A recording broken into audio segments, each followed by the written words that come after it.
Oke, selamat malam. Salam sepak bola. Jadi di video saya kali ini saya akan review ya, dua match. Yang pertama adalah Juve Verona, yang kedua adalah Milan Roma ya. Jadi kita tahu ya, Juve Verona ini satu sama, dan dengan hasil kemarin itu, jadi dari 5 match ini Juve udah kehilangan 3 match ya. Tiga-tiganya seri, yang pertama lawan Roma, yang kedua lawan Crotone, yang ketiga lawan Verona gitu. Dan ini menurut saya sangat merugikan ya, karena ya tim selevel Juve itu harusnya nggak bisa ambil lah game-game seperti ini gitu ya. Permainan sendiri sebenarnya kurang impresif ya, menurut saya kurang impresif. Dan ini kan sebenarnya udah dari tahun kemarin ya, Juve ini permainannya kurang impresif waktu di bawah Sarri, tapi perbedaannya tahun kemarin tuh mereka ambil game-game seperti ini gitu, meskipun kurang impresif tetap menang gitu kan. Nah ini kali ini Pirlo ini seperti masih mencari formula yang tepat lah gitu kan untuk membawa kemenangan bagi Juve gitu. Oke, selain itu memang di game kali ini nih nggak ada Ronaldo ya, dan itu sangat kerasa banget gitu ya, terutama beberapa pemain ya itu performanya menurut saya jelek ya. Ya Ramsey itu nggak maksimal dan cukup jelek lah mainnya gitu ya. Yang kedua Bernardeschi, ini pemain parah sih mainnya menurut saya sih gitu, banyak salah passing gitu kan, banyak mengambil keputusan yang salah gitu ya, dan nggak bantu apa-apa menurut saya di offense maupun defense gitu. Oke, kita ke matchnya ya, kita buka internet gitu. Jadi Juve ini pasang formasi yang sama pada waktu lawan Dinamo Kiev ya. Jadi Pirlo ini pasang formasi 3-5-2 gitu ya, dengan materi yang hampir sama, cuman dia mengganti Arthur, dia memasukkan Arthur ya, mengganti Bentancur, dan duet di lini depan itu yang kemarin Morata sama Kulusevski, ini sekarang Kulusevski diistirahatkan, diganti oleh Dybala. Sedangkan Verona ini kan pakai formasi yang relatif pakem ya dari tahun kemarin ya, itu 3-4-3. Kadang-kadang mereka tuh main 3-4-3, kadang mereka main 3-4-2-1 gitu. Jadi strikernya sendirian di depan gitu. Nah, cuman yang saya agak kaget ya ketika lihat pertama kali gamenya itu, ternyata Verona ini bermain dengan pressing yang cukup tinggi gitu. Jadi mereka tuh bener-bener sampai ke lini pertahanannya Juventus tuh sangat tinggi itu defense-nya gitu. Nah ini mengakibatkan banyak ruang kosong gitu ya, yang akhirnya beberapa kali bisa dieksploitasi oleh Juventus gitu. Nah, kita tahu momen di mana Morata tuh bisa dapat bola sendiri ya sampai ke depan gawang, cuman memang tendangannya bisa diblok gitu ya oleh kiper, dan juga tendangannya si Cuadrado yang kena mistar gitu. Itu sebenarnya salah satu akibat dari pressing tingginya Verona. Cuman setelah babak pertama itu Juve juga menurut saya juga kewalahan gitu kan menghadapi pressing ini gitu. Jadi lini tengahnya ini nggak membantu gitu untuk membongkar pressingnya Verona gitu.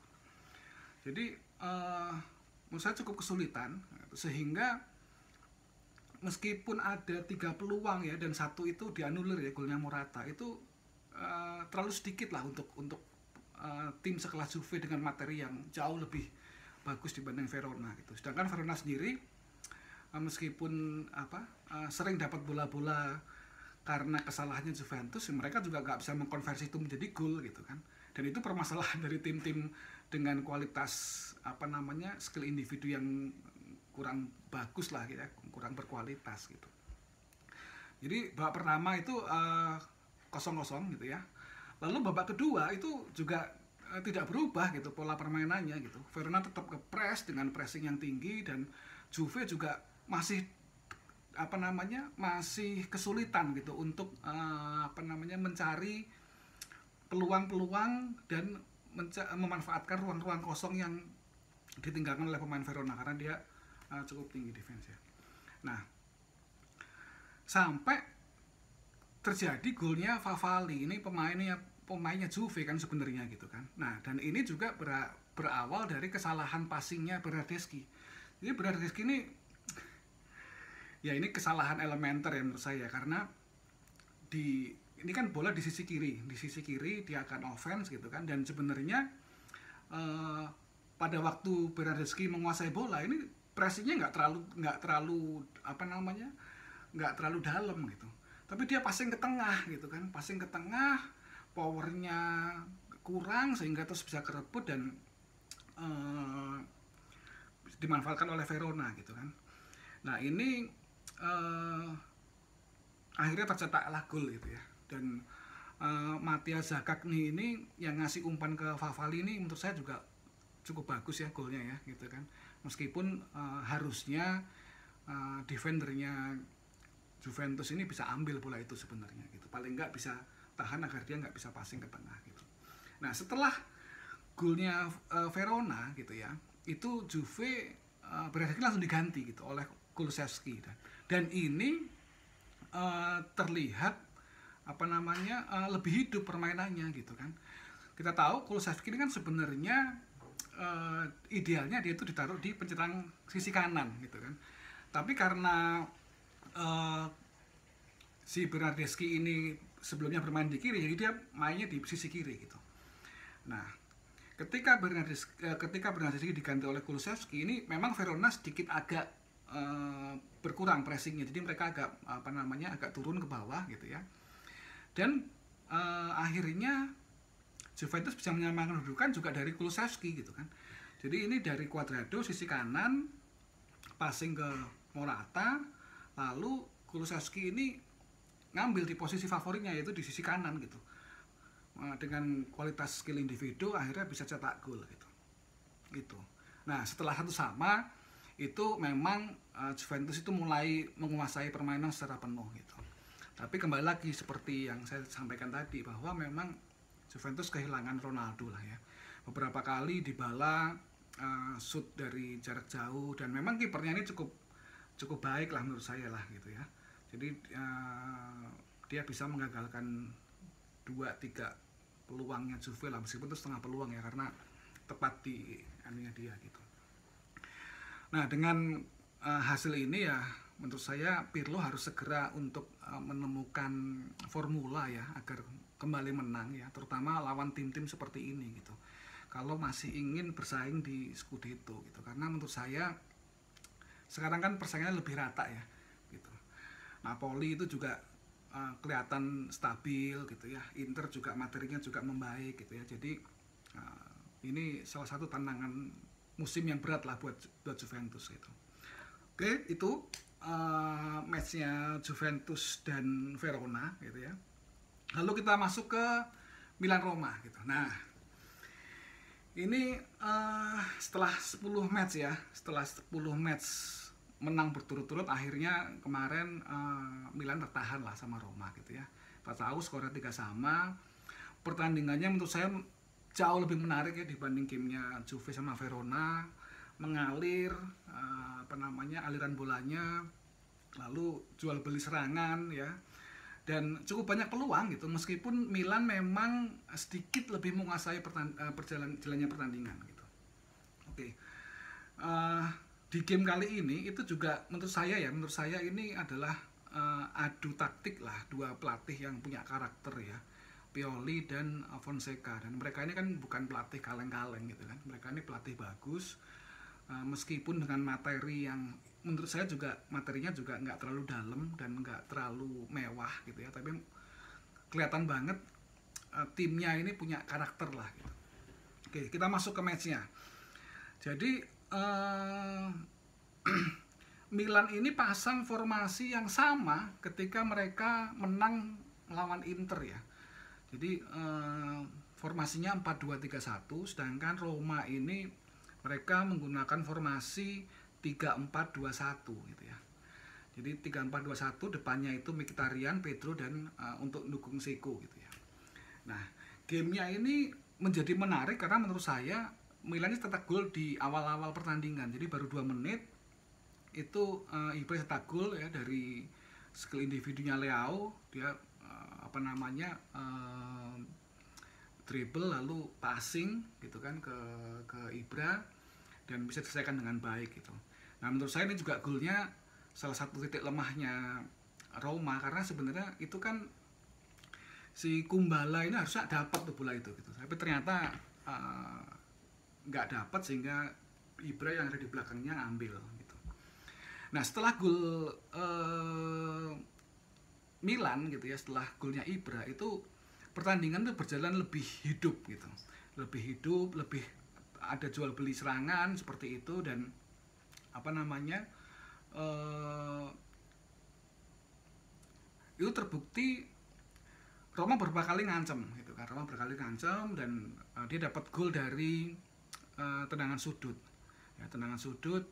Nah, menurut saya ini banyak teman-teman yang bilang ini blundernya apa namanya, kipernya Milan gitu kan, Tatarusanu. Ya menurut saya ya blunder iya, tapi harusnya back Milan juga lebih bagus dalam berkoordinasi ya. Karena ketika Tatarusanu nggak bisa tangkap bola itu kan sebenarnya back-backnya Milan juga diem aja gitu kan. Jadi menurut saya ya nggak cuma Tatarusanu yang salah gitu, backnya juga salah gitu. Oke, lalu setelah apa namanya golnya Roma gitu ya, itu matchnya sedikit lebih berimbang gitu ya, sedikit lebih berimbang, dan terlihat Milan itu memang sedikit lebih menguasai pertandingan. Di sini itu kalau kita perhatikan ya, Roma itu mainnya ya, ketika defensif mereka ini nggak pressing, tapi mereka nunggu di tengah. Jadi Dzeko, Mkhitaryan, dan Pedro itu mereka nunggu di setengah lapangan, tapi defense-nya Roma itu sedikit lebih maju. Jadi antar lini ini cukup rapat ya. Jadi dari depan, tengah, belakang ini cukup rapat gitu. Nah, ini mengakibatkan Milan itu menggunakan long ball gitu ya, menggunakan passing jarak jauh gitu untuk bongkar pertahanannya Roma gitu ya. Beberapa kali berhasil gitu ya. Kita tahu Leao, Ibra tuh beberapa kali dapat ya, dan passing ini bukan sekedar passing long ball yang nggak ada arah gitu. Mereka tuh cukup rapi gitu menurut saya permainannya. Tapi juga beberapa kali kena intercept gitu kan, kena intercept, sehingga dari situlah Roma mulai apa namanya melakukan penyerangan gitu, melakukan ofensif gitu. Nah, jadi itu gamenya kira-kira seperti itu gitu ya. Tapi memang end passingnya sih menurut saya juga kurang begitu bagus ya. Beberapa kali sudah 3 lawan 3 gitu ya, tapi nggak jadi gol gitu ya. Oke, babak pertama berakhir, lalu babak kedua seperti babak pertama gitu, tiba-tiba Milan cetak gol gitu kan, cetak gol sehingga leading, dan ini mengakibatkan apa namanya Roma ini agak kaget gitu. Nah, ketika gol kedua terjadi, setelah itu Roma mulai berinisiatif menyerang gitu kan. Ketika apa namanya Roma menyerang, ini sebenarnya juga menarik pertandingannya gitu. Cuman sayangnya menurut saya adalah apa namanya penalti yang diberikan oleh wasit ya, ini menurut saya juga aneh gitu penaltinya, karena nggak layak lah ini penalti. Si siapa namanya Benaher ini kan, Benaher kalau nggak salah ya, Benaher ini kan ambil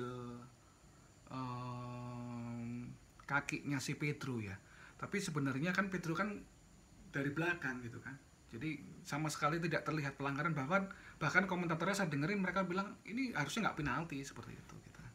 Oke, akhirnya tetap penalti, dan wasit itu nggak ada VAR ya, nggak melihat VAR gitu kan. Oke. Nah, setelah 2-2 baru berapa menit Milan dapat penalti gitu, dan menurut saya juga aneh nih penaltinya gitu kan. Nah, sama sekali bukan pelanggaran yang, kalaupun itu pelanggaran itu sangat soft lah gitu kan. Nah, jadi akhirnya Milan leading kembali 3-2. Nah, setelah Milan leading kembali 3-2 ya Roma lebih berinisiatif menyerang lagi, dan akhirnya bisa menyamakan kedudukan dari tendangan sudut juga. Ini menurut saya ini blunder, ini nggak blunder lah, inilah nggak blundernya Tatarusanu ya, karena itu kan deflected dan akhirnya gol. Cuman ya ini PR-nya Milan ya, Milan ini terlalu sering kebobolan lewat bola-bola mati gitu ya. Jadi 2 golnya ini kan bola mati. Kalau kita lihat, kita ingat tahun kemarin waktu lawan Inter juga, mereka juga kegolan dari De Vrij, itu kan juga dari tendangan sudut ya. dan mungkin beberapa kali lagi. Saya nggak terlalu ngikutin lah ininya gamenya. Cuman dengan hasil ini saya pikir cukup pantas lah untuk kedua tim gitu kan. Dan Milan sekali lagi membuktikan bahwa tim ini mempunyai prospek yang cukup bagus gitu ya. Nah, kalau mereka bisa konsisten ya, terutama nanti nih setelah paruh musim itu mereka harusnya bisa bersaing lah untuk di Liga Champions seperti itu gitu. Sedangkan Roma sendiri ya saya pikir Roma ini permasalahannya lebih kepada kedalaman skuad ya gitu ya, sama lah sama kayak Milan gitu ya. Nah, Roma ini lebih kedalaman skuad, tapi ini kan tim yang lebih matang yang menurut saya, jadi seharusnya juga bisa bersaing lah gitu untuk di spot Liga Champions. Oke, itu jadi review 2 match gitu ya. Masing-masing punya PR, punya catatan yang harus diperbaiki gitu ya. Tapi kalau saya sih lebih fokus kepada PR-nya Pirlo ya, yang tadi kita udah bahas gitu ya. Ya semoga ke depan nih tim-tim papan atas ini bisa lebih memperlihatkan kualitasnya lah, seperti itu kira-kira. Oke, itu aja review kali ini.